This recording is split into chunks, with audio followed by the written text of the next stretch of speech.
Ikinatuwa ni Padel Pilipinas founder at President Senator Pia Cayetano ang maayos na hosting ng Manila Open ng 2025 Asia Pacific Paddle Tour o APPT nito lamang nakaraang linggo sa Mandaluyong City. Yan ang ulat ni teammate Daryl Oclares.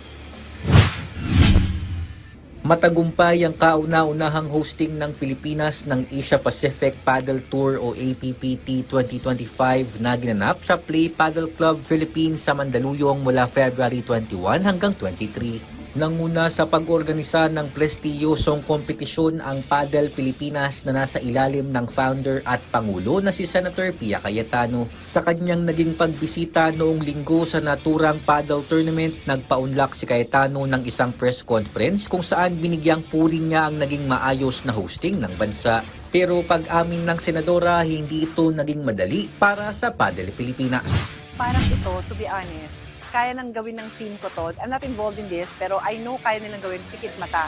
Masakit pa rin sa ulo, but you know what to do. And so that's how I feel. And I think, because no less than the APPT guys were saying na it's the best that they've experienced. I think I have to kudos sa team.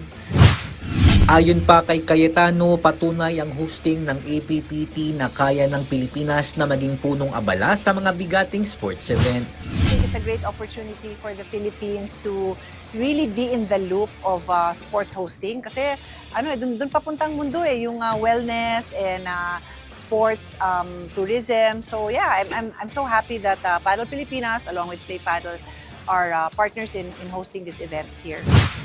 Matapos ang Manila Open, sa Batangas naman ang sunod na destinasyon ng Asia Pacific Paddle Tour at nakatakda itong umarangkada mula February 28 hanggang March 2 sa Palm Beach Paddle Club. Daryl Oclares para sa Atletang Pilipino para sa Bagong Pilipinas.